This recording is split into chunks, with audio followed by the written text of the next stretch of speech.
Hello, I'm Harry Stachini and you are listening to the Staff Room Podcast, the show where each week I share anonymous stories from teachers who are overworked, underpaid and close to a mental breakdown. So think of it as teacher therapy, as they remind us of all the troublemakers, class clowns and the flat-out criminals we all remember from school. So join me and my guests and hear what your teachers really have to say.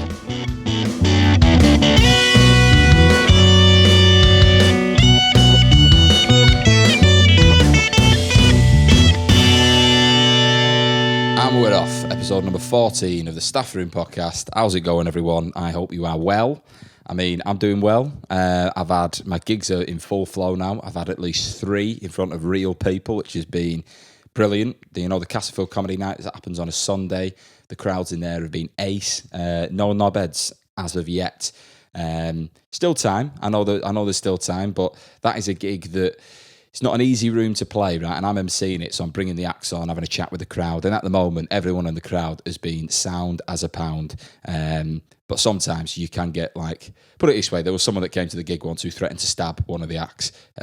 So you know what I mean? It's like comedy and danger, 2 very good combinations. But yeah, live shows have been going well. And I've been enjoying the podcast. I know I didn't release an episode last week. I was a bit under the weather once again. I thought I might have had COVID for the second time. That's how bad it was.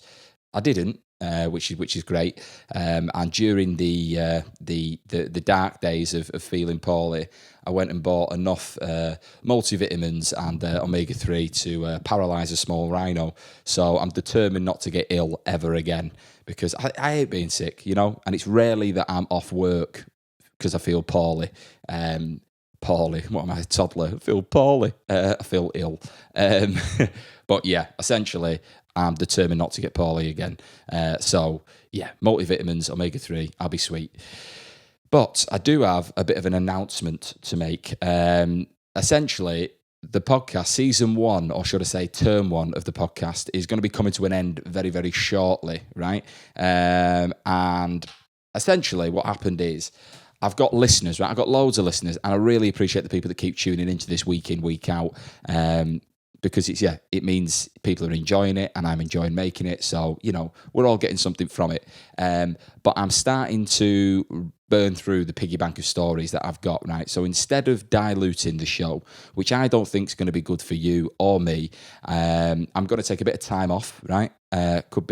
Could be a few weeks, could be a couple of months, to recoup some stories, right, and start banging on the drum to anyone and everyone who has worked in education. Because I've had stories from college lecturers, I've had it from primary school teachers, I've had it from secondary school teachers, you know, literally anyone who's worked with children or within education that has a story they want to tell. I'm going to be banging on the drum to get some more stories put together, loads of new guests, loads of new episodes, and then I'll come back with term 2 of the Staff Room Podcast when things are all ready. And, you know, essentially, I just don't want to do the show a disservice, you know, and dilute it down from the double strength it is now to some proper lukewarm cordial. You might have been listening to all these and gone, do you know what, I'm on episode 14 and it's still lukewarm for me. Well, if that is the case, maybe stop listening. All right. But yeah, that's essentially what I'm going to do. So it's not like I'm not going to come back one day. I will be back with a new series, a new term. But yeah, I'm going to be taking a bit of time off to recoup some stories. So, you know, if you've been listening and you've been enjoying the episodes, because I keep seeing people coming back each week, and I appreciate that. Just let your mates know, like, if you've got any people that you know that have worked in education or with kids, send them my way, right? You know, tell them that I'm looking for stories. They don't necessarily have to be funny. Some of the stuff I've had on here has been quite, what do I say? Alarming, you know? Just an inside scoop. What I want is honesty. That's what I want. You know, as I said on episode 1, this isn't a parents' evening, so if you know a teacher who has a story to tell, send them your favourite episode so they get an understanding of the tone of it, and then get them to send a story in. The email is staffroompod@gmail.com, right? That is staffroompod@gmail.com. It's all on across the socials and like on the profiles, wherever you get your podcast, it's all there. But yeah, please do essentially tell your mates and anyone that's worked in school so I can start getting some stories. I've got a few more lined up before the end, right? I'm going to do 20 episodes. So, and within that, I'm going to include an award show, right? Because like any school year, you've got to have an end of year awards, and this is your chance, right, to get involved with this, because we've all invested into it. You keep coming back and I keep delivering it. So I want to hear what your thoughts are, right? You can give me, votes for best story, best teacher, best student, best guest, knobhead of the year, lost cause of the year, and legend of the year. I'll be putting these out across the socials, probably next week, right? Because I'm going to try and figure out how to do, I don't know, some sort of like Google Doc where, you can just like multiple choice. I don't know. I don't know if it's a case of putting it in the comments section. I'll figure that out. But keep your eye on the socials nonetheless, because that's where I'll be putting out all the information about the end of year awards. And essentially it'll be like a nice way to round off the first term. That's why I'm looking at it.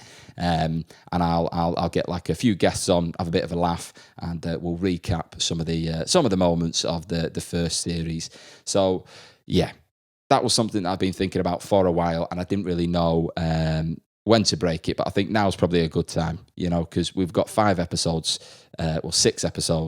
left of the series. Okay, so now that is out the way, the story that I have for you today has come in from a teacher who actually sent me this right at the very start of the podcast, and I've just been, figuring out when I want to use it, and I figured that this week would be great. The teacher that sent it in, absolute legend. It centres around a young girl who walked into their classroom while they were working on a supply in a grammar school, and this young girl was absolutely distraught, a year 8 girl, bawling her eyes out, and you will find out why within the episode. So I hope that is enough of a teaser for you to go, this will be interesting. But thank you very much to the teacher that sent this one in. Really, really made me laugh. And my guest for today is David Eagle, fantastic comedian and professional folk musician and singer. So, clearly a man that has very limited talents. He helped me through today's story. He also enjoyed the story. And David is a fantastic comedian. Like, I met David, I've met him a couple of times in person. Most recently, he did my gig in Manchester only last week, and he absolutely smashed it. Fantastic comedian. He's in fact blind as well, which only adds to his brilliance because he can play like multiple instruments and all sorts. And yeah, wonderfully funny guy, and really, really happy to have him on the show. He's actually only doing comedy now for 3 years. He started in 2018, and in a very short space of time, he's picked up a few awards along the way, like Nottingham Comedy Festival New Act of the Year in 2018, and then in 2019, he won Bath Festival New Act of the Year and Leicester Square Theatre New Act of the Year. So, multi-award winning comic, and as I say, also a professional folk musician and singer. He's part of a trio which are known as the Young Uns, and he's performed in venues and festivals all over the world and the UK. He's appeared on BBC Radio 2 and even performed at Glastonbury. So a man of many talents, and very, very, very, very funny. It was great to have him on, just to have a chit chat with him. We covered loads within the episode. I mean, we had a good old chat about some of the memories that he had from school. Because it seems like every guest that's come on has always got like that one teacher that kind of, has left a footprint in their head of in their mind. Really physical in their mind of like a bit of a sour note, and David's definitely got one of them, which what happened when he was 5, so he's still clinging onto it now 30 years later. But yeah, he also tells me about some of the show and tell experiences he had at school, including his bear bingo, which we get into within the episode, and some of the maverick teachers that he really respected, because you never knew what they were going to do. And David liked that, even though he did end up on the wrong side of him on an occasion, he still respected the man in question. So look forward to hearing that. And right at the end of the episode, David David actually told me about the fact that when he was at school, right, David lost his sight when he was 6 months old, and the school that he was at eventually had another student who was coming into the class who had lost their sight, but in a very short space of time during their teenage years. So because David was very familiar with the school and had been through the motions, of sight loss, he was assigned as a mentor for this young student who, looking back now, they're still good friends, put it that way. But David definitely put him through his paces, and because he knew how to get around the school, but this young man didn't. So David would essentially just drag him round, banging him off bits and pieces, getting him into class wherever he wanted. But yeah, very, very, very heartwarming stuff, and good, entertaining listening. So I suppose without further ado, we'll actually get cracking with this week's episode. This is me, David Eagle, and a year 8 girl who is bawling their eyes out. Enjoy. Thank you very much for coming on. Let me just start with that because I saw, where was it? I heard about you on a podcast with Carl Donnelly and yes, Julian Dean. Julian Dean, yes. And then I thought, do you know what? Because we've been in the writing group together, I thought, I'm going to ask David to come on my podcast. And I appreciate the fact that you said yes, even though I'm not Carl Donnelly. Oh, but yeah, Harry Stashini, though. So, this is, of course I'm going to say yes. Plus, you run a couple of comedy nights. You run a couple of gigs. So I've got to say yes, really. Otherwise, I won't get booked for them. So. Otherwise, you're blacklisted. Exactly. So it's not out of altruism. There's no philanthropy going on here. At the end, you're just going to ask for more dates. That's exactly. Massage the conversation. You didn't realise that on my rider, listeners, I've got dried fruit. So there we go. First pun of the podcast. There you go. You did tremendously well when you did my gig recently. You're actually doing my other one, albeit it's going to be tomorrow. When this episode comes out, it won't be tomorrow, but you know what I mean? Yeah. Such is the weird nature of time. And people say time does not exist, and then podcasts came out, which completely ratifies that statement. Yeah, because obviously you've got your own podcast as well, haven't you? I do, the David Eagle podcast, yeah. See, mine's a lot more egotistical than yours. Right. It just has my name on it. And the fact that it's also co-hosted by my fiancée as well, she hasn't got a name on it, it's just still the David Eagle podcast. Until you tie the knot, then you might put the name on it, You never know. Up until that point, it is mine, baby. As long as she changes her name to David by default, she can have it. Join David and David. Mrs. and Mrs. Eagle.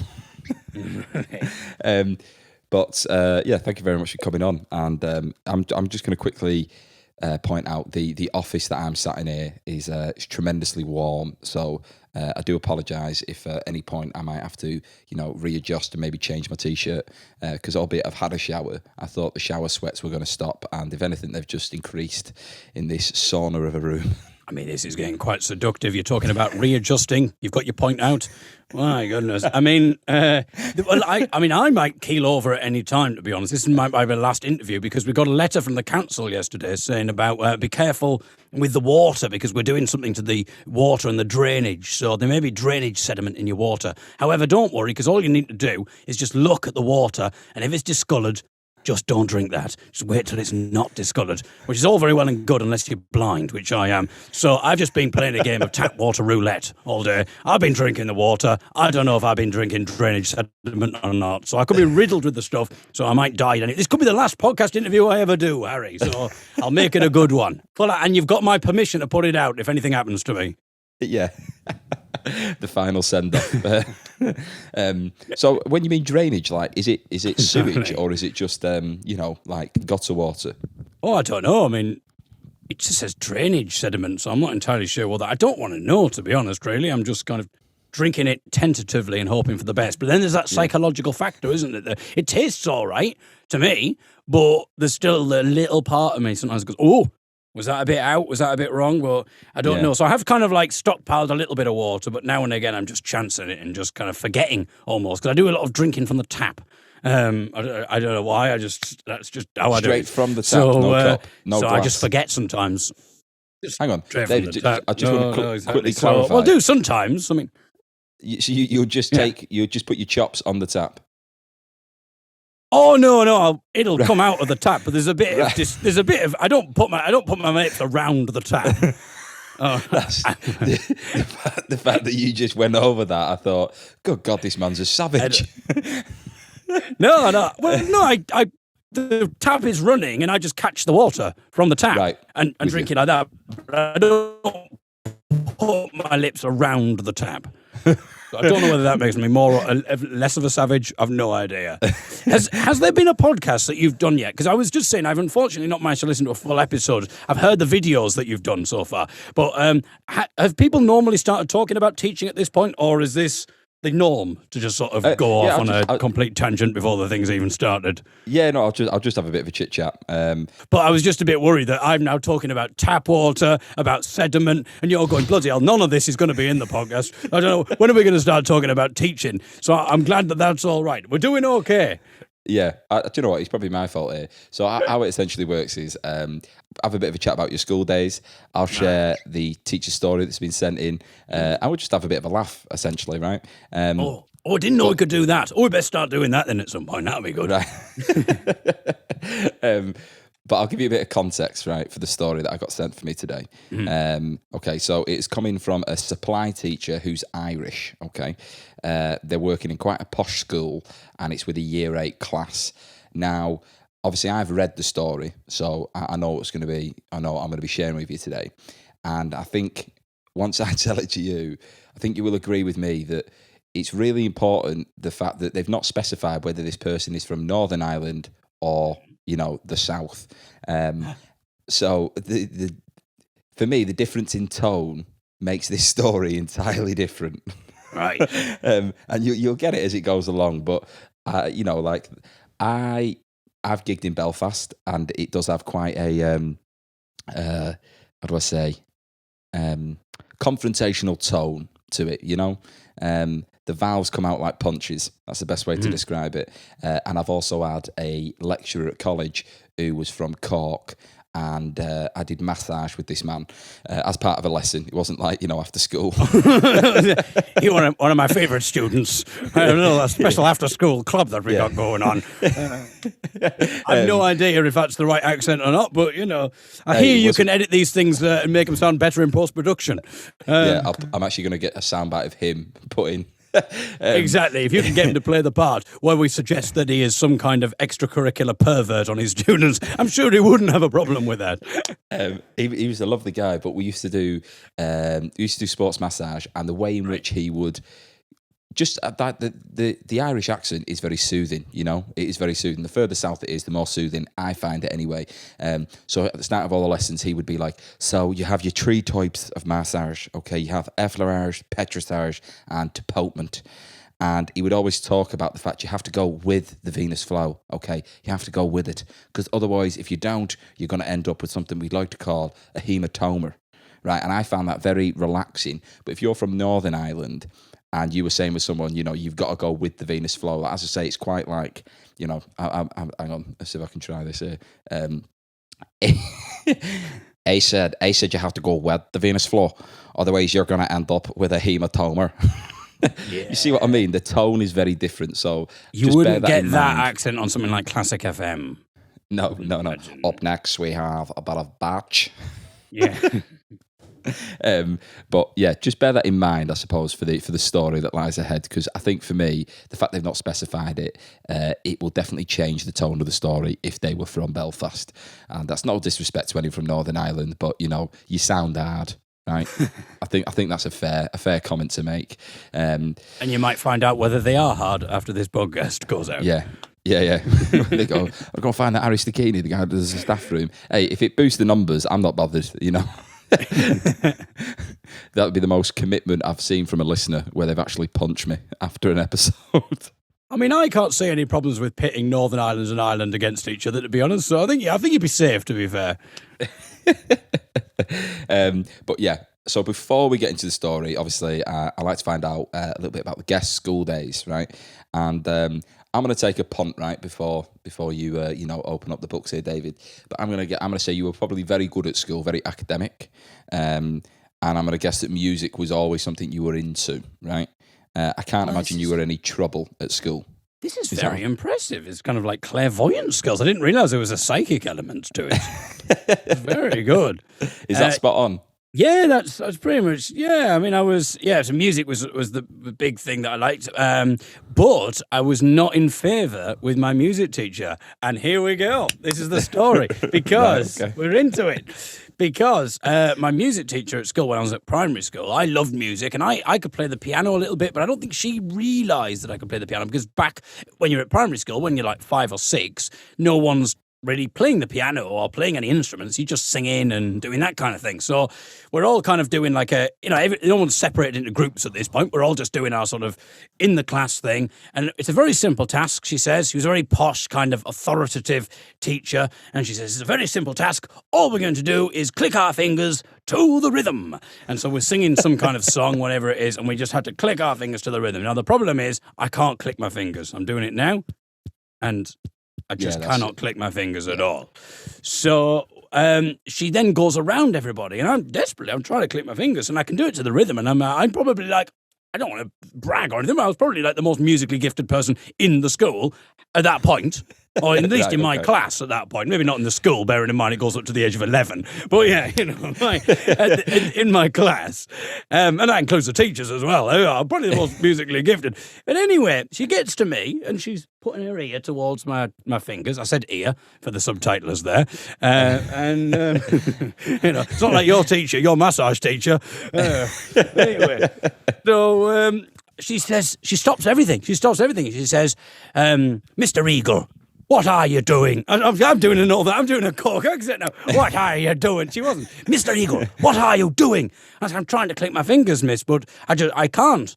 And then she was like, made me do it in front of the class, but I just couldn't do it. And now the class are laughing. I'm embarrassed. And all these other people who can't do music, can't play an instrument, and I could play the piano, I had piano lessons and stuff, but she didn't know this. Now I'm being mocked. And then she says to me, well, Mr. Eagle, let me tell you, you will never amount to a musician. Jesus Christ. Yeah, because I couldn't click my fingers. 5 years old?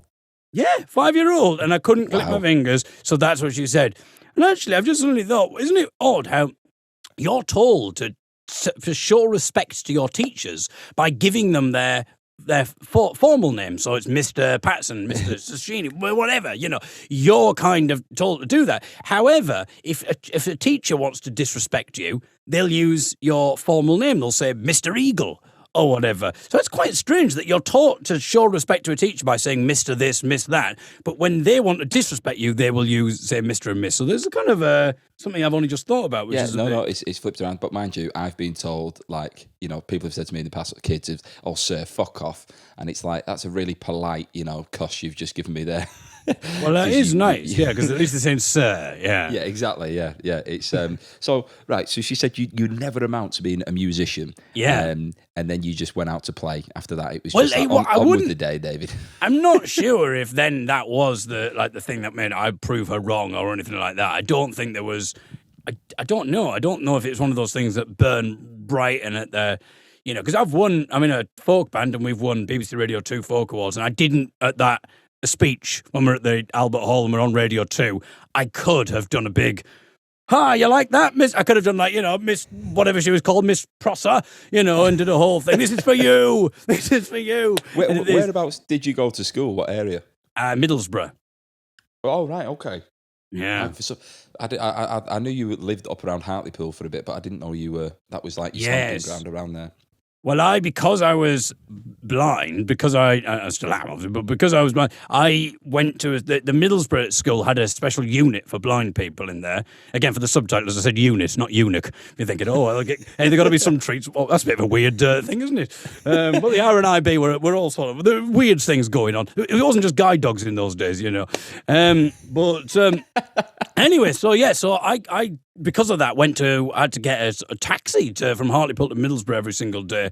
And, so that was kind of a different sort of school. So it was a mainstream school with a special unit for the blind in there. Right, so that was another thing as well. As if I didn't have enough on my plate, I've been blind. I was also now being chastised because I couldn't click my fingers, And you were, 5 years old, 6 years old? To me, that was the most debilitating disability. Blindness, I just got on with it. Once I found out I would never amount to a musician because I couldn't click my fingers, well, that was it. Yeah. Oh, well, this is it. I'm fucked. I mean, you might have thought she'd have been a little bit more gentle, wouldn't she? As a 5-year-old. I was the only blind person in my class as well. So now I've got this whole, this extra thing as well that I couldn't do. But yeah, still can't click my fingers to this day. It's funny, isn't it, how like memories stick with you, because every guest that's come on has always had like that one teacher that is, kind of lives rent free in their head. But mind you, then, so did you lose your sight as you got older, or was it a case of you were born with your visual impairment? No, I had cancer when I was 6 months old, and then I don't know if you've got some classical music you can put over the top of this. You're very welcome. Let's get these ratings up, Harry, as you say. This week it's the cancer story. Next week it's the blows from Belfast, the big fight. Excellent. He runs the whole gamut. Certainly. Well, some royalty-free classical music. You're very welcome. But I had cancer when I was 6 months old, and so I lost my sight through that. So I did have about 6 to 9 months of being able to see, but I don't really remember any of it. Yeah. Which, to be honest, I'm pretty grateful for, because all I would be able to remember would be like my, what would be indelibly stamped on my eyelashes. That point, my eyelids would be like I don't know, my mother's bare breasts, dirty nappies. I don't really want them to be my only thoughts. That's a point. Yeah, I mean, obviously, it's just my mum and dad had quite an odd sex life, so that's the reason for that. But anyway, keeping it fresh. Okay, all right, okay, that makes sense. Right, it's just what I mean. I've learnt the fact you're 35. You're wearing a jumper in 26-degree heat. You know what I mean? Full of surprises. Drink from the tap. I'm a maverick.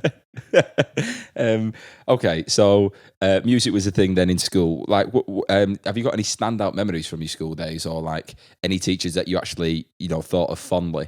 Because I know everyone's got one that's a bit of a div, but there's got to be one that sticks out.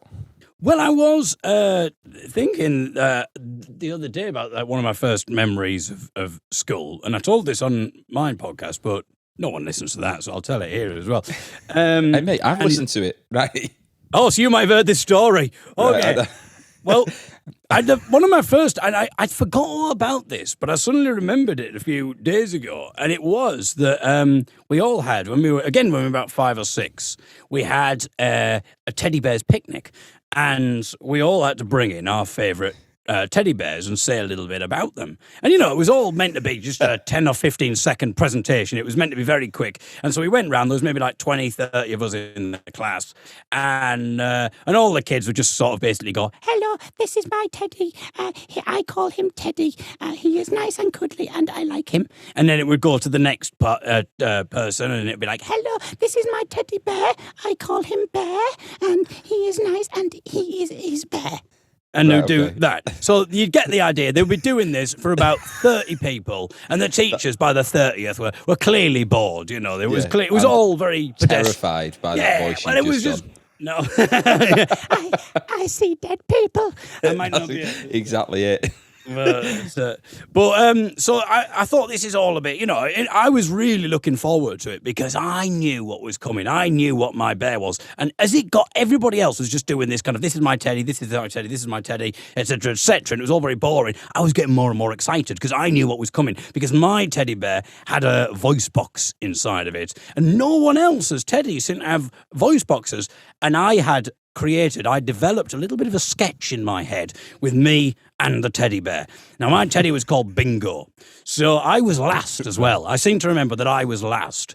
And they said, in a very bored voice, one of my teachers, Miss Patterson, I think, said, and David, have you got a teddy that you would like to show us? And I said, she said, would you like your teddy to do, would you like to introduce us to your teddy? And I said, actually, Miss Patterson, I think my teddy might like to do his own introduction. And, I didn't say it in that. My voice wasn't as low as that. I've given all the kids, "This is my teddy," and then I go, "Actually, miss, I think you'll find I might not be able to click my fingers, but my voice, I've been distracted by my balls dropping." But anyway, I think my teddy might like to introduce himself. And at that point, there was a palatable. Well, it wasn't a silence as such. It was kind of like nervous laughter in the room. Yeah. There was shuffling around. The kids were attentive. They're like, what is going to happen now? And then I said, would you like to introduce yourself? And I pressed the button and it said, "Hi, I'm Bingo." And the kids absolutely loved it. There was Lost their laughter. minds. There was cheering because they'd never heard anything like this. I thought that like voice boxes would be quite de rigueur, you know. In fact, I remember saying that at the time. I was like, I'm quite surprised you're all going for this. Voice boxes are quite... Because I used a lot of big words and I had a deep voice at the age of 5 as well. Couldn't click my fingers, but for some reason that was the biggest handicap, apparently, with emphasis on the hand in this context. So I said so I'm sort of having this sketch, and the next thing is I say, and what are you? What are you? And I press the thing, and the next thing it says is, I'm a bear. Because the great thing about it was, it would always say, it only had like 3 or 4 things that it would say, but it would always say them in the same order. So I knew what was coming when, so I was able to plan a whole sketch going on here. So what are you? I'm a bear. So the kids are absolutely loving that.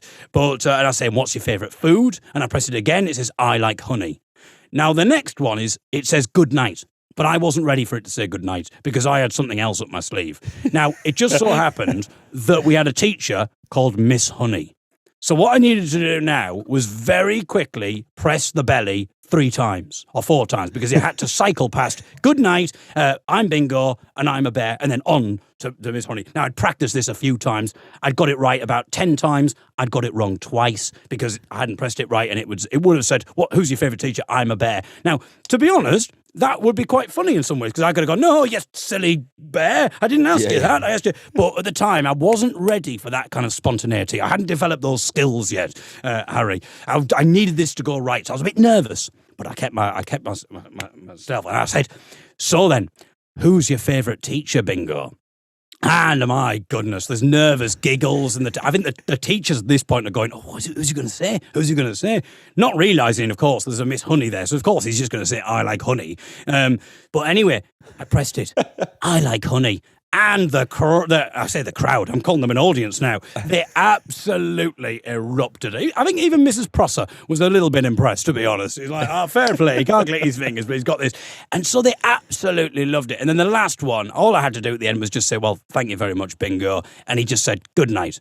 And that was it. Now, if I'd been thinking, maybe I would have said, what do you think of Sir Lancelot? And he just said, good night. And there'd be a bit more comedy to be had, but I didn't think of that.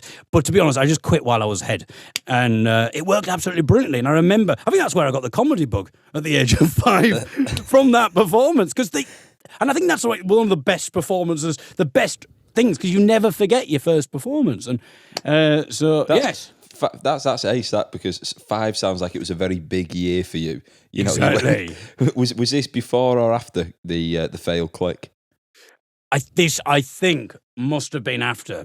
I think it was, because I can't be entirely sure, but I seem to remember. I like to think maybe if I'm doing the autobiography, I think it's got to be after that. It's got to be the redemption in there, maybe. But yeah, I can't say for sure, obviously. In fact, I'm not even sure whether I've remembered the story entirely correctly, because we did have a look on the internet and we did find a Bingo Bear toy, but it didn't say I like honey. So I don't know whether I've now made that up. But we don't want to spoil the story by thinking that bit didn't happen.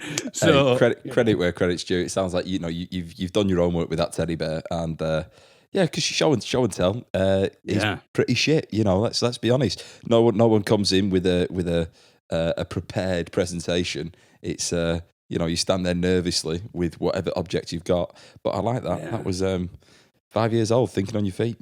Yeah, exactly. So it was all downhill from there. That was my best comedy performance so far. I'm trying to get Bingo Bear because I'm thinking of bringing him back. But mind you, then, so when you were actually at school in like your teenage years and whatnot, was this when you were at the School for the Blind in Middlesbrough? Well, it wasn't a School for the Blind as such. It was sighted people, but it just had a few people who were blind in there. So, right. And the reason for that was because it had support teachers who would, because at the time I had to, like now you could just type everything on a computer and all the teachers would be able to read it. But at the time that didn't seem to be an option. And we had these big, bulky braille machines, these massive metal hunks of, it was just really big machines, and they would make an absolute clattering noise because they would be perforating dots into the paper. So it was a whole mechanical thing. And it was an absolute racket. And, if there was ever 2 or 3 blind people in a class, it would just be just constantly, Jesus. But then, so never a troublemaker. There was never, cause for concern. behaviour-wise? No, I don't think I mean, actually, there was a time again, and it might have been when I was 5. I don't know. We're never gonna get past the point when I was 5. But I remember hiding under the table when the taxi came to pick me up, because I say I had to get a taxi back from school, and no one could find me because I was just hid under the table. And I thought this was absolutely brilliant. And it never crossed my mind for a second that anyone would be worried. It never crossed my mind for a second that anyone would be annoyed because I was wasting their time and they all wanted to get home. I just thought this was brilliant. And I waited for a good while. I don't know how long it was, but it felt like half an hour at the time. It might have only been 10 minutes. And when I came out from the table, I was like, ah! And I thought they would all be like, yo, you know, and it'd be absolutely lovely. You got us. Hey, it's not as good as the bingo baby, but that was pretty good stuff. I thought they would be loving it. I got the taste for the comedy performance, and unfortunately, it didn't happen like that. They were absolutely livid. I had to apologise to the taxi driver, to the escort who was who chaperoned us, to all the teachers, and I got a proper dressing down. And I remember just thinking, oh, I wasn't expecting that, and I wasn't doing it to be, for any reason of like spite or anything. I just thought, that's hijinks. That'll be absolutely hilarious. Yeah. It's interesting though, because kids are always going to try and like push the boundaries, but it would have been tight if they said, right, David, you've upset a lot of people there, and now you're going to pay your own fare home. Yeah. Like, I'm 5, I haven't got any money. Yeah, but I don't know what I was expecting. You're gonna have to get rid of the bear. But there's a promising double act. No, you got to get rid of it. Unless you can do a rendition of the Addams Family, we're not going to let you out. But I can't click my fingers. Well, you're going to have to pay the fare then, aren't you? Right, I'll get cracking with the story I got sent in to me. Right, so as I say, context, it's coming from a supply teacher who's Irish, working in quite a posh school with a year 8 class. So they've started with, hello, the staff room. I moved over here from Ireland to become an English teacher because the natives can't do it properly. One time I was working supply in a grammar school, the type of place where the kids have horses as pets. Now, picture the scene. I was working in a year 8 class. It's 8:30 in the morning and I'm in an empty classroom. That's my favourite sort of classroom. No students are the best students. Which begs the question why they became a teacher, in my opinion, It's like, I don't want to be around any kids. I got in early to enjoy the silence because I'm married. I was planning my lessons, and by planning, I mean deciding on which DVD to tenuously link to the curriculum. Fuck you, Ofsted. Anytime I put on a DVD, all the kids say the same thing. Mate, that lesson was outstanding. I feel like within the first few lines of that, you got a very clear indication of like what style this teacher is. You know what I mean? Seemed quite maverick, a bit like you. You know what I mean? Probably drink from the tap, in my opinion. It's brilliant that they're calling him mate as well, or her mate. Yeah. Well, I've had that a few times. Would you crack down on that, or would you accept it? The only time. Okay, I've had someone say it to me in the context of where, like, they were in the wrong and they were like, mate, I've not done anything. I just went, I'm not your mate. And as soon as I said that, like, all the mates were just like, he's just mugged you right off to me. And I was like, well, we're not mates because, if I was your friend, people would be like, that man is suspect. He's hanging around with children. So, yeah, I've had it where some people will not use my second name and call me Harry. And I don't necessarily mind that because I think as soon as you start to say, you've got to call me this, the kids will like know that, it's a button that can be pressed. But I'll tend to go vice versa. So like if they call me that, whether it be a boy, I'll start calling them a little girl or just like a different name. And then eventually they just go like, oh, I'm not going to bother doing this because, they'll be like, I'm like, all right, Jessica. It's like, my name's Ryan. It's like, okay, Sophie, But yeah, I wouldn't kick off if someone called me mate. But I've seen people, kind of lose their head over it. Right. Mind you, if you'd said mate to Mrs. Trosser? Mrs. Prosser, yeah. Mrs. Prosser. What a shite second name for a teacher. But it might have not been her name. It might have been Potter or something. But I'm getting Prosser. I sound like I'm the psychic medium now. I'm getting Prosser.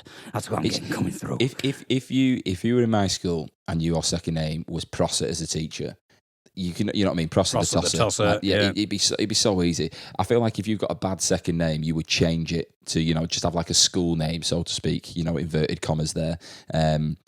But yeah, if my second name was Prosser, I'd be changing that to, I don't know, something way easier. Mrs. Mrs. Patterson, as you said before, completely different identity, new passport, new driving license, maybe new address, go the full 9 yards. But yeah, back to the story. They've said, however, on this one morning, a little girl with pigtails in her hair and a dusting of freckles across her innocent Tory face walks into the classroom crying. And I mean really crying. She was really going for it, crying as if there was no answer from Childline. As much as I wanted to just leave her to it, I couldn't. I had a duty of care for her and everyone else in the classroom, as due to the amount of tears she was producing, I knew it wouldn't be long before I had to think about which students could and couldn't swim. So, with that in mind, I spoke in fear for what lay beneath. What's wrong? I said. She replied in her clipped, posh voice, my dog died. Thank God, I thought. The way she was crying, you'd think her family had just been executed. You've probably got 2 ponies anyway, so you'll soon get over it. See what I mean? They just seem very blasé, but this is exactly what the podcast is about. A teacher saying exactly what they want to say. This is my favourite bit of it. They've said, I replied, not to worry, we'll be watching the DVD Holes today. Weirdly, she kept sobbing. Just like, that'll solve your problems. Put a film on, it'll be fine. No, I know you can't ever walk them again, but you're going to sit in here for 90 minutes and not do any writing. So maybe, look at the pros and the cons. I mean, it could have been worse. It could have been 101 Dalmatians or something, couldn't it? Yeah, 101 reasons to remind yourself why you loved your dog. Or like Homeward Bound, Lassie. Yeah. Right. What is it they said? Yeah, if she didn't stop quickly, we'd all be waist deep in tears come break time. I still didn't know what to say, so I said, what's its name? Treasure, she replied, which the irony of that kills me. The fact that a really posh little girl would have a dog named Treasure. And the fact that the teachers just automatically assume she's probably Tory. You know what I mean? I feel like this person is probably from Northern Ireland rather than the South. You know what I mean by the tone of it? Yeah. Yes. Well. I mean, you can create the atmosphere you want to create again with the music, Harry. Because I'm assuming there's an underscore behind all of this. You've got a whole orchestra. I know you've got a big budget. I'm going to keep the classical ensemble that we had when you were talking about your early days as a child. I'll just carry it all the way through, even when we're talking about the highlights. The happy days. Right. By the way, do you have a dog? No, I don't have a dog. And the weird thing is, I don't have a guide dog as well because I just gig so much, and actually, I don't think it would be fair on the dog because it's unsociable hours. It'll be out all the time, and you're not meant to you're meant to feed the dog and then not use it for an hour. So I'd have to get up like earlier in the morning. It would just be an absolute nightmare. And you can't, can't fold a dog up. And just like put it in your bag like you can with a cane. So not as useful. And I don't trust a dog around some of the comedians, to be honest. I mean, we've all heard the stories. It's not just women. It's, Anyway. Yeah, that's when you say don't trust the dog, you mean you don't trust the comedians around the dog. Yeah, well, both maybe. Yeah. That's because, my understanding of guide dogs. This is a little bit off topic, but essentially, that'll be a novelty. Last year, I was putting together a documentary about someone who had lost their sight, who is basically like a friend. And long and short of it is, we didn't end up making the documentary, but I spent a lot of time with people who had lost their sight in support groups. There's a charity in Manchester called Henshaws, and they have a lot of community-based groups, which I was kind of sitting in on to, just kind of understand that world of people that have, lost their sight. And some of the stories that people were telling me about the experience they've had with their guide dogs were just hilarious, absolutely hilarious.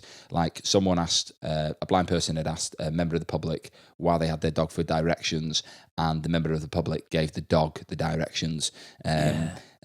It's things like that where you go Jesus Christ, you know what I mean? What do you think they've put into the dog? The AstraZeneca, no, it's the Pfizer jab, and they're just hey, he'll get there. Google will take him. Yeah, it is. Well, maybe because obviously Bingo is a common name for the dog, so maybe that's what they're thinking. They think, there's a search engine called Bing. Maybe that's why it's called. But all the dogs are called Bingo, basically. Because When I first read the story, right, okay, I didn't have a huge amount. Well, no, I had sympathy for the student, right, because the dog has died. There's still more to this story, right? But I had sympathy for him because I got a dog at the start of lockdown when my girlfriend got a dog, and by default, I got a dog, you know. But like Treasure as a name for a dog, I can't imagine screaming that across a park. You know, you've got whatever name you pick for the dog, you've got to practice or at least consider saying that in public. Because I feel like if you shouted treasure in a park, you know, treasure, everyone's going to come yeah, running. No, just a herd of pirates coming out the tree. But yeah, I that's a terrible name for a dog. When I was a kid, there was a brief moment of time when my dad wanted to get a dog, and the name he chose was Ammo. Okay, and I was like, why on earth would we get a dog called Ammo?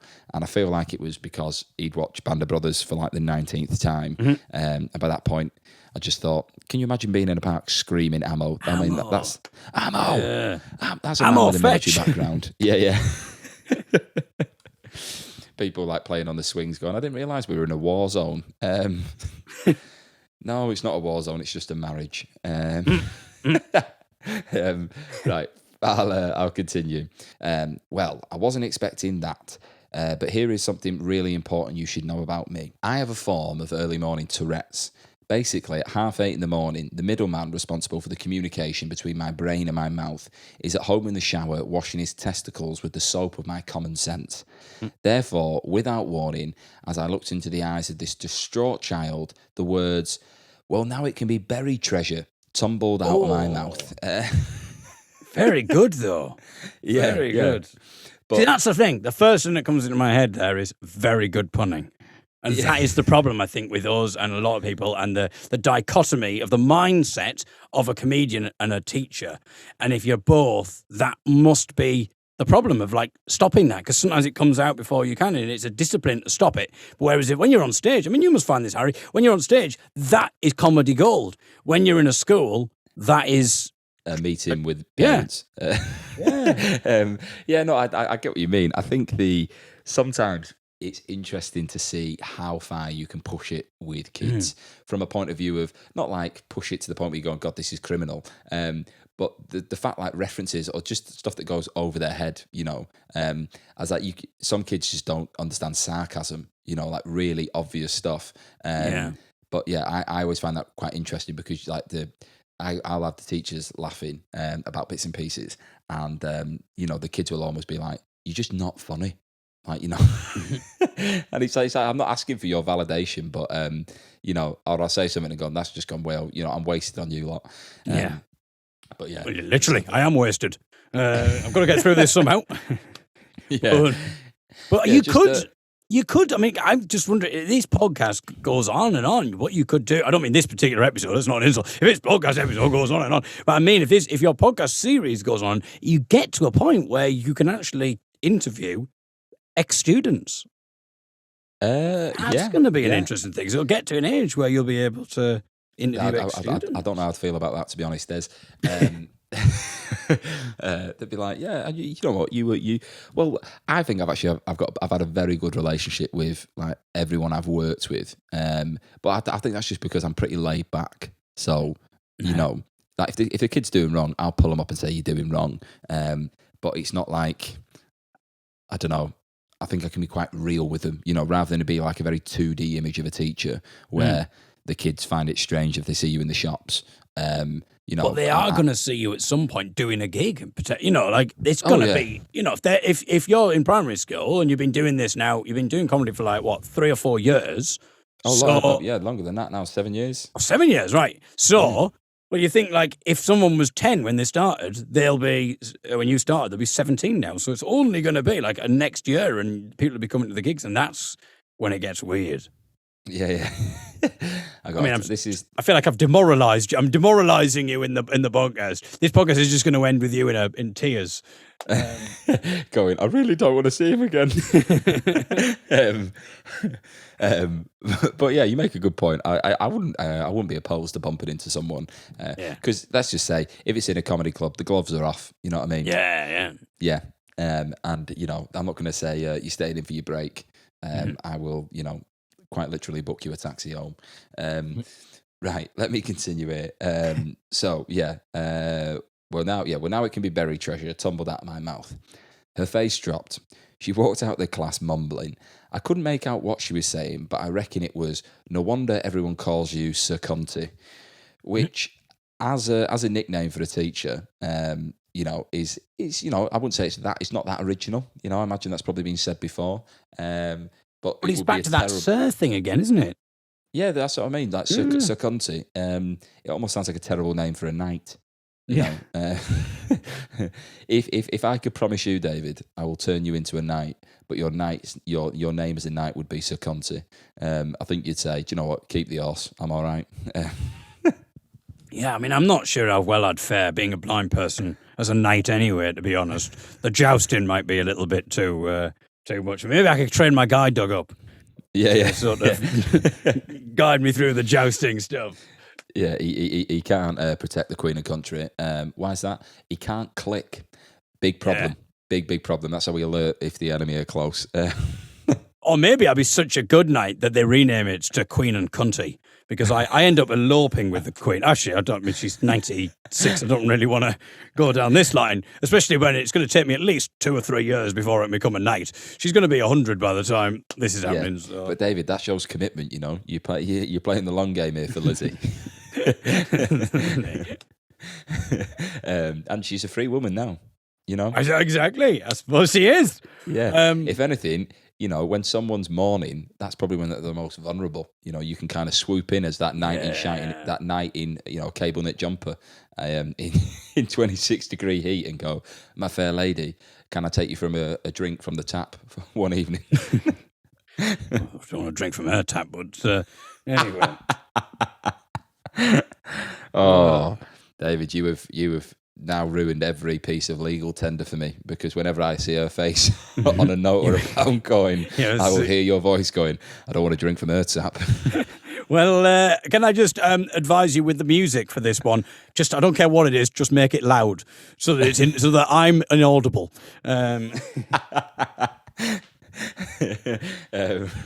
Right, okay, there's I'm nearly at the end of this. Where was it? Sir Cunty. Now, what happened next? I'm not 100% sure, but this little girl must have told another student while she was outside in the corridor, because within 5 minutes, everyone within the classroom was drawing gravestones with RIP Treasure on a bit of paper and pinning it to the foam board at the back of the classroom. I might add, this wasn't by any means in support of this young girl. Oh, right, because I was holding out hope, but it might be. No. It seemed the majority of the class found what I said hilarious. I tried to calm things down, but it was too late. While the class watched the DVD holes, I sat in the massive one I'd made myself. And it's called holes as well. So you've gone the buried treasure line, and now you put holes on. So yeah. Maybe it was just on the brain, holes, treasure. Yeah. But massive thank yous to the teacher that sent the story in. I really sorry that you've just lost your job. But that was like one of the earlier ones I got sent. I think I got that maybe at the start of the year. But I just like the fact that the teacher.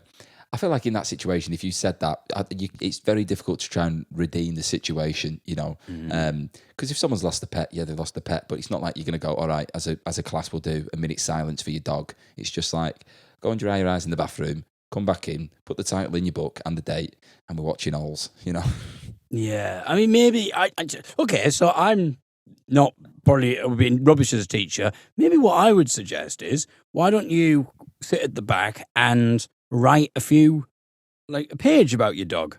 So just because that might help. That's what I would say. Quite sincere. That's quite sincere, David. Do you know what? I think that's probably the most. You and Daisy Earle are the most sincere guests I've had that have offered advice, rather than it be like, do you know what? I would have told her, go stick it. But yeah, okay. So write your feelings down about the dog, and then stick it over one of the gravestones that the kid has already put on the foam board.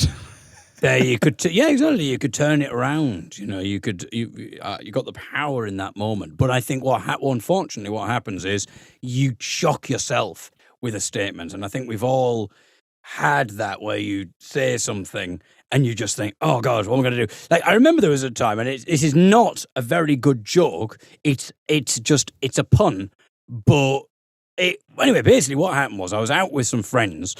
And actually, I didn't know them very well because we'd just done the TV programme Spring Watch Unsprung, you know, the nature thing, the BBC thing. And it was like a spin-off from that. And we'd just done it with my folk group.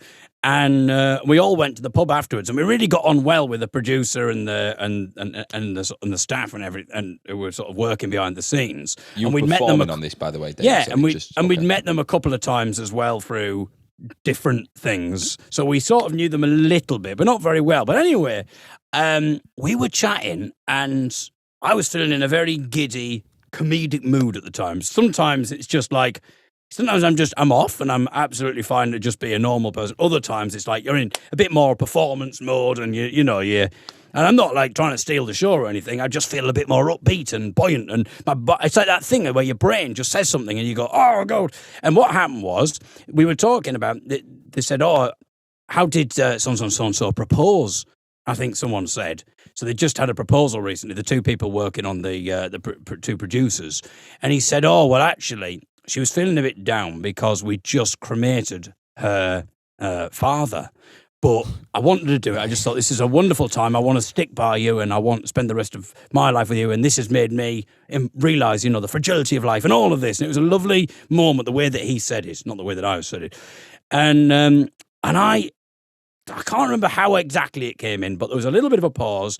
And he said, "Oh, we just cremated her father." And I said, "And in fairness, you thought she's earned it."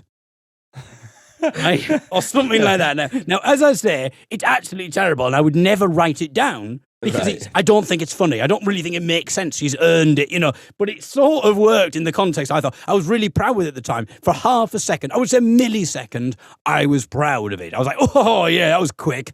And then there was a pause. Now, I don't know how long the pause was. It maybe only was like a second, 2 seconds. And I knew exactly, I can't see obviously, but I knew exactly what was happening in that moment.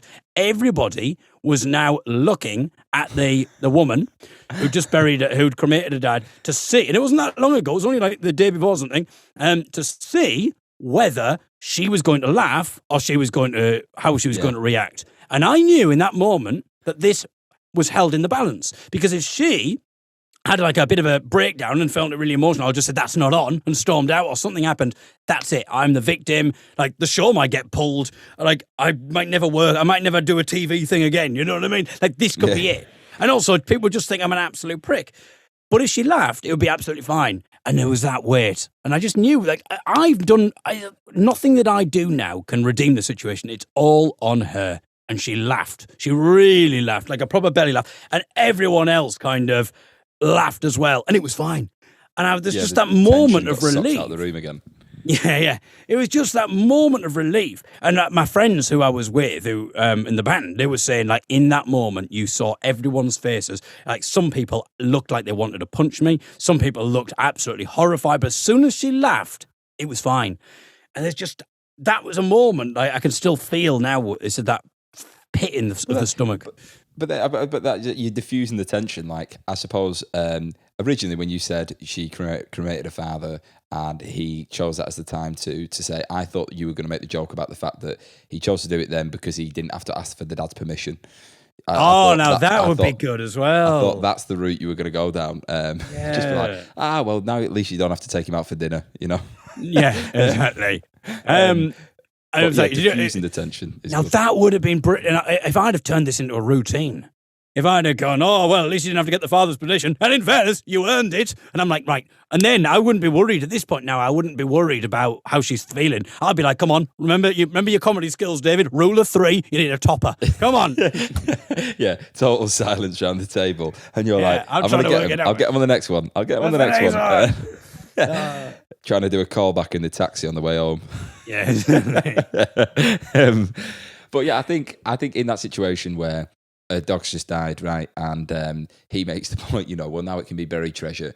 I think if that was me and that was my dog, I would find that hilarious, Yeah, but you've got the appreciation of of age to understand a joke and displacement, isn't it? It's that thing when you're young, you probably haven't developed those skills. And in fairness, I don't know, but if she's been brought up in a very posh, refined, respectful kind of family life, she hasn't got that kind of gritty, maybe more working class kind of ethos. If that doesn't sound too, No, I get what you mean. That was one of the points I was going to make. I think because, right, and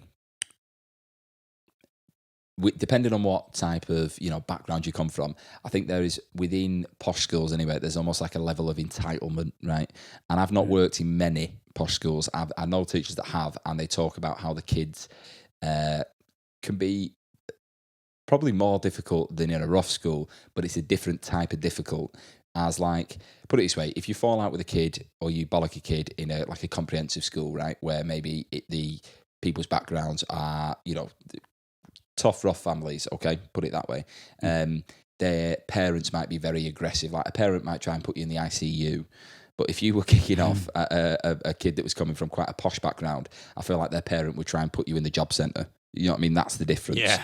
It's like, I won't break your bones, but you won't be able to pay your rent. That's the way I'm going to go with it. Yeah. But yeah, I think I would have laughed it off. But then how I'm finishing off the stories is with a teacher or a student, right? So within that, once we've summed it all up, whose side would you choose on this? No right or wrong, just your preference.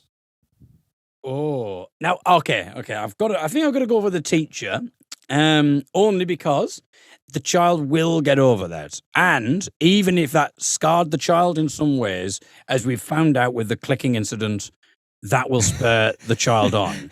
Now, because you've said this teacher put it in at the start of the year, so I want to ask this teacher the following question.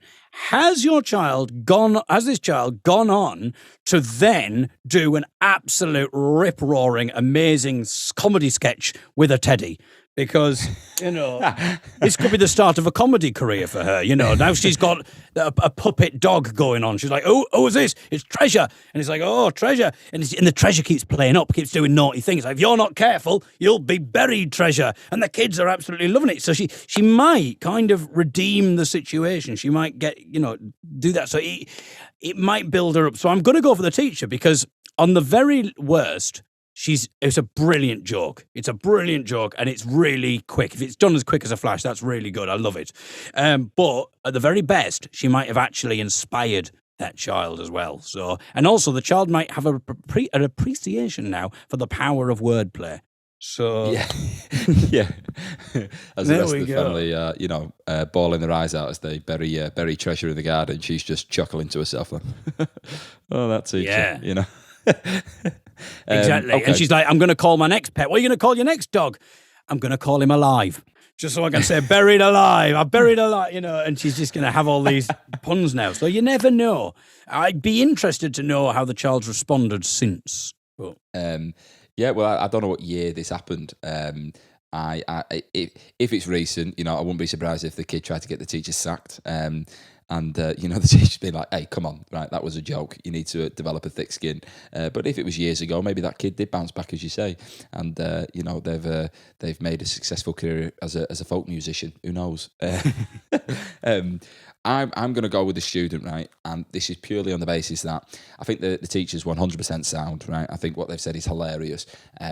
But now I have a dog, I can fully empathise with the fact that before, when I didn't have a dog, if someone said that their dog was ill, I'd be like, all right, I didn't hit the same page with it, but I can get on board with that, right?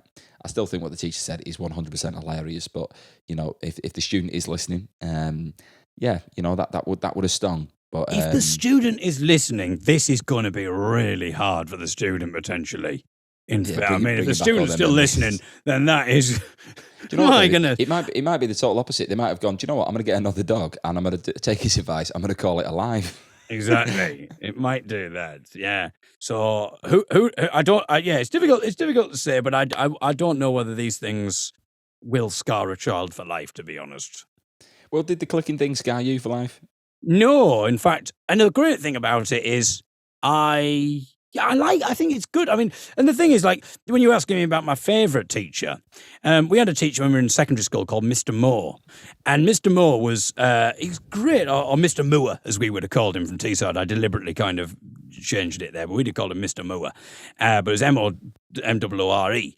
And he was a wonderful teacher. He was one of these maverick teachers, one of these like off-the-wall crazy teachers who just sort of, he wasn't like, I'm not saying he was zany or wacky, like, hey kids, let's do this. He was really austere, but there was just something about him where you couldn't pin him down. And he'd kind of just Even though he asked all the kids to. Yeah, exactly, yeah. Come on, give me a massage. Acupuncture time. Pin me down. Yeah. I tell you what, he's really off the wall, that Mr. Moore. Yeah, he's actually in 4 of them right now, doing 15 years. Yeah, exactly. He loved kids to do acupuncture on him while he dressed as a duck. Come on, pin me down. Okay, so there we go. There's a pun. There's a pun for that teacher there. But it was a case of, I absolutely loved this teacher. I thought he was brilliant. There was just something, I don't know how to describe it, just off the wall about him, just something very different. In a world that had a few more two-dimensional teachers in, he was just unpredictable, unusual, and I wouldn't say it was necessarily, he'd like always make jokes, but the jokes were always kind of like on the wrong side, just on the wrong side. He'd almost make little comments about other teachers as well. So I absolutely loved this teacher, but he was very austere and he wouldn't take no nonsense. Anyway. Sorry, what year was this? So this would have been, I think, well, he was there when I was in year 7, and year 7 and year 8, and then he went away. I think he was there for year 7, and then he went away. I don't know what he did. He may have taken a sabbatical or something like that, right. Or maybe he got put in prison for the acupuncture thing. But then he came back in year 9, or we were taught by him again. We didn't really see him for year 8. And he came back in year 9, and I was so over the moon because I'm like, this teacher is absolutely incredible. There's never a dull moment, and I was really excited. And for whatever reason, another teacher must have asked me to do something, or I was at one side of the school, and all I was 5 minutes late for a lesson. And I think the reason was because we had to fetch our braille machines from one end of the school and then carry it to the other end of the school. So that would have made me a little bit late. So I got to this lesson 5 minutes later, but hardly late at all, and I was really excited. And the first thing he did was take me to the front of the class and just give me an absolute bollocking in front of the class. and there was 2 things going on in my head. Firstly, I honestly thought, and a part of me was going to say this, and a part I wish I did say this, I have stuck up for you when all the other kids have said, like, you're a bit weird and stuff. I've always, and I was loving it. I was relishing the prospect of doing this, and you've really disappointed me. Imagine saying that to a teacher. That would have stumped him. Yeah. But I'm disappointed by you, David. I'm disappointed by you, sir. Yeah, exactly.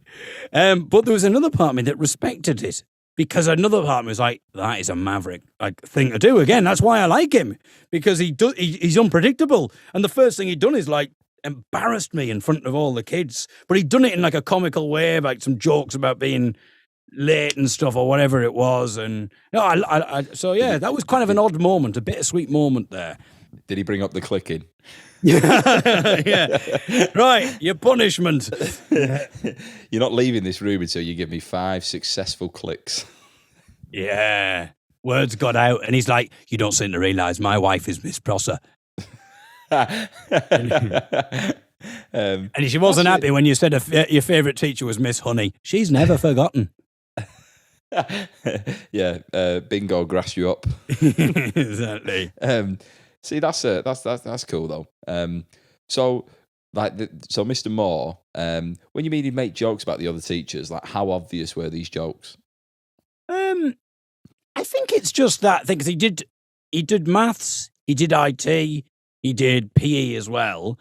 And he is a maverick. Yeah, so he was there for everything, and he would like completely take the mick out of like the PE teacher and stuff, and he'd be like, oh well, I do maths, IT and PE, but he just does PE because he's a bit thick or whatever. He'd like do little jokes like that, I suppose. And maybe in fairness, it's good-natured ribbing, and the two of them would kind of wind each other up. But when you've never seen that, because the PE teacher was a bit of a maverick. I remember we went to Lane Head in the Lakes, and we went on this residential thing, and we went caving. So we're all crawling through this cave, and the person who's like doing the guided thing was like, whatever you do not go off the beaten path. Stay with me. And anyway, the teacher had obviously gone off. Like, just thought, oh, this is an interesting nook and cranny. So he'd gone off and he got stuck. And he started shouting for the kids, like, Johnny, or whatever it was, get yourself over there and get me out. I'm stuck. And the teacher, and this is the first time I think I'd ever seen this, where another adult was like saying to the teacher, you're an absolute pillock. Johnny, come back here. And he's like, Johnny, don't listen to him. Get me out of here. And the kid doesn't know what to do.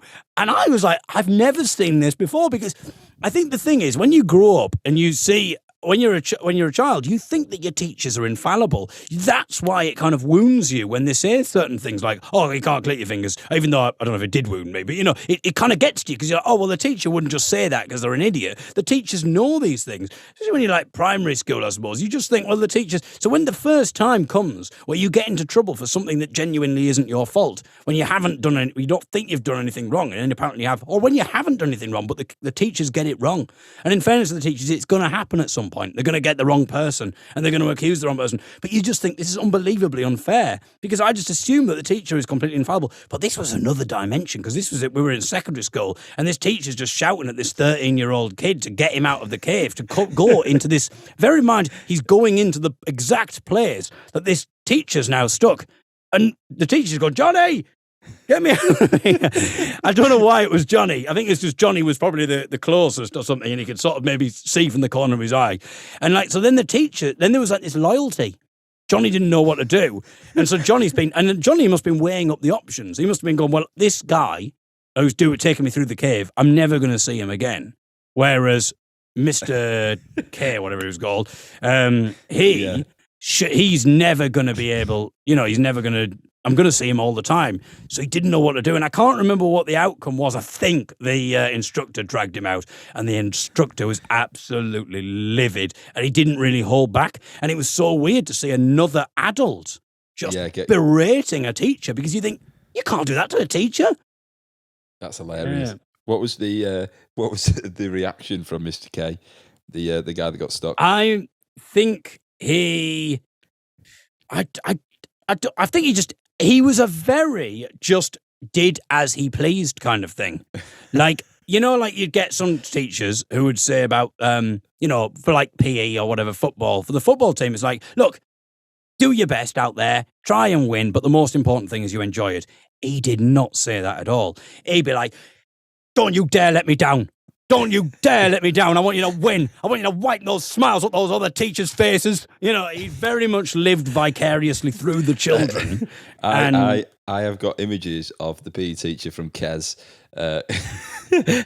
who went potholing with you and got stuck in a Bobby Charlton Manchester United top. So it was, it was such a strange situation just to experience that, and all the other teachers, I think, thought he was very immature because he was the only one who just did PE and clearly wasn't qualified to do anything else. And he would, like if a kid was struggling with the beep test or whatever, like I think at one point he would so the kids are like struggling with the beep, the bleep test, the way you've got to run quicker. Test, yeah. And I think he would do stuff like deliberately, like a kid is like running, he'd go faster, faster, and he would click I'm sure he clicked on, I misremember, the forward button, the fast forward button, and it just pressed play, so it was just going beep, beep, it's like faster, faster, faster, and it's like level 3. So he had his own beep test, like, he was crazy. Crazy character. So within this school, were you the only kid that had a visual impairment, or were there a few within that group? There were a few, but I don't know. There might have been at this point, like in secondary school, there might have been I think there was another guy in my class. Actually, there was another guy in my class, my good friend Phil, who's still a good friend to this day, and he lost his sight. He had cancer when he was 10. Get the cancer music ready again. Here we go. Get the cancer music ready. Here we go. He's 10. He was 10 when he had cancer, and through that he lost half of his hearing, and he lost all of his sight. And for some reason, they thought it was a good idea that I would be a sort of a mentor figure. But I don't think I was the best mentor at all. So he came into this school. Now, he came into the school in second year. So he'd missed the entirety of first year. And bearing in mind, he was in a mainstream school before that. He had full sight. Everything was fine. And then he had cancer. He's lost his sight. He's completely his world has changed. Yeah. At this point, this still happened that I was going through the stage because I was a bit of a weird, precocious kid. And I would tell people that I was from Eagle Planet, because my name is David Eagle, and I'd been listening to a lot of kind of Lord of the Rings, Hitchhiker's Guide to the Galaxy, all of that kind of thing. And so I would be like, oh, brilliant, I'm going to invent this thing called Eagle Planet. Now, if the kids know you and stuff, you can kind of go, Eagle Planet or whatever, and you can kind of get away with it. And I'd have these weird kind of invention, like things of like, I am 752,000 years of age. And I'd speak in this very Gandalfian kind of language, I don't know if that's a thing, but, that kind of thing. And anyway, you'd have thought someone would have said, one of the teachers would have, I know they've been trying to rein it out of him, the Eagle Planet stuff. You'd have thought, look, we know you do your Eagle Planet thing. Maybe just go easy on the Eagle Planet thing for this guy who's just had cancer. Because the whole point was I went to his house. I was taken to his house by a teacher, and I met him. And the idea was basically for me to say, look, I've been blind all my life. I've been in this school. It's absolutely fine. There's nothing to worry about. I'm a perfectly normal, well-adjusted person, apart from the fact that I can't clip my fingers. So we go in and we meet him, and I just get left alone with him. And within 5 minutes, I've told him I'm from Eagle Planet. I'm 752,000 years old. And he's absolutely freaked out because he's like, he now knows that I'm his mentor. And, and this is it. And he comes to school, and I'm just like used to being blind. So I've absolutely no empathy for how it must be for someone who's just lost their sight. And the other strange thing is, in the first year, in year 7, I had a couple of girls. It was absolutely brilliant. I had a couple of girls who decided that they would take it upon themselves. I don't know if they were volunteering or what, but to take me around, to guide me around. And it was a weird thing because it didn't have an official end point. So they sort of just did it for the first year. And then I think the teachers must have gone, right, you don't need to do it for the second year now. But I've been guided around school by these two girls for the first year of my secondary education. And now I wasn't being guided by them anymore. I was now being assigned someone who I had to guide. So, of course, that's the sensible thing, isn't it? If you've just got someone who's totally blind, hand them to another blind person. Hold his elbow and he'll take you around the school. Yeah, blind leads the blind, quite literally. Exactly. So this is what happened. And of course, I'm used to the school by now. So I'm flying around the place, just dragging him down the stairs, So I do feel very sorry for him. But so there was him in the school as well. Well, if he's listening, I'm sure he'll appreciate that, definitely. And we had a bitter rivalry as well, which is absolutely ridiculous. He was more intelligent, more academically gifted than me. But I would be properly competing with him. And I should have thought, look, in fairness, he doesn't do music and stuff, and I've got that skill. Maybe just leave him alone and stop trying to. He's missed a year of school. He's had cancer. He's just lost his sight. But I'd be properly rivaling him. And if I ever did better in a spelling test or a maths thing or whatever, I'm having a right go at him. I know I'm your mentor, but hey, I'm still your master. All right. But I think it's that thing again of tough. We become the best of friends, and we had that kind of rivalry throughout. And and the thing is, if we argued, if he said something that I didn't like, and I was very I'd take umbrage to it, I'd be like, right, well, you bastard, you're on my elbow. And I'd deliberately knock him into things. I'd go faster, you know what I mean? It was... right, you bastard, you're getting it. Exactly. That sounds ace. It sounds like you've had a very interesting school experience, David. But yeah, thank you very much, mate, for coming on. This has been ace. Thank you. Is there anything you would like to plug? Well, there's the David Eagle podcast. I'm running a monthly comedy night with the brilliant comedian Paul Silky White, and we've depending on when this comes out, we've had Sindhu V and Rob Rouse and the aforementioned Brennan Reese on there, and it's an online night, and we've had Sindhu V, and we've got Fred Macaulay on the next one. So the best way to find all of that is just to go to my website, davideagle.co.uk, and then obviously just click on gigs, and you're on, but do whatever you want. Stuff. You don't have to. I'll check that out. Online, we'll have you on at some point. Oh, mate, 100%. I'd love to. I've actually given a wide berth to the online gigs, but now I've kind of popped my cherry again in the live world of in front of real people. The idea of going back to an online gig doesn't seem too bad. Well, that's the big thing actually, because the first gig that I did was a couple of months ago for the online for that online night, I felt really nervous. But the second one, because I'd proven that people did laugh at live, I just felt brilliant. And so I felt so much more comfortable doing it. Yeah, definitely. You need that validation. I need the validation. What you don't realise is the reason I've got headphones on is because I've got like a canned laughter device that just goes on through my head and stuff. And I've got like a cheerleader sound effect and stuff. Because that is it. David Eagle is a laughter hall. Exactly. And I've got the Eagle Planet theme music going on as well.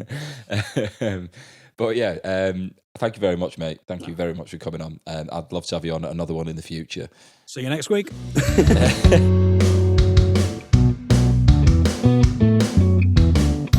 I don't know about you, but I would absolutely have loved to have been in the room at the moment the teacher said that, just to see the reaction on this young girl's face, because, although I feel empathy for her, I do. I said that within the episode. That was absolute dynamite from the teacher. Like, the drop in her face, she's come to you for a little bit of, a little bit of an arm around the shoulder, and you've essentially given her a kick up the arse and told her to get a thick skin.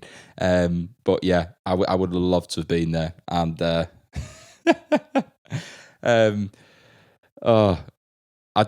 person that sent that in, if you've got more like that, that's precisely what this podcast is about. So if you've got more, please do send them in. But yeah, thank you very much for that one.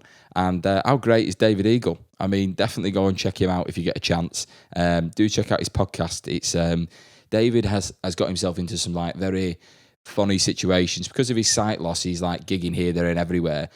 He's had like just strangers on the street grab hold of him and guide him in a direction that he has told them multiple times, I'm not going in that direction. Yet people will feel a need to help him, even though they're essentially taking him further away from where he needs to be. But do check out his podcast because he's got loads of great stuff on there. And just like his life is a running comedy, and he's just a very funny guy, and he tells it very well. Also got a great voice, very different type of voice, but a great voice. But yeah, thank you very much for tuning in for this episode, and I hope you enjoyed it. Next week, I'll have Josh Pugh. I know I was meant to have him for this episode, but I've had to shuffle it around. So next week, I've got Josh Pugh, who is great. Like, if you've not heard of Josh, go and check out his Twitter feed. Put in Josh Pugh on Twitter, and he does these like really great little short videos. So if you want to cop a feel for Josh beforehand, go and check them out. But I'll have Josh on next week, and we will be going through a story from a football coach who was working with the secondary school football team. And Josh is the perfect candidate for this, to go through it with me, because I know he's played football at a very decent standard. So I'd be interested to get his inside knowledge of the world, especially at that professional level of a secondary school football team. But yeah, so Friday, I'll be back with Josh Pugh and a new episode. But until then, as ever, look after yourselves, everybody, and take it easy.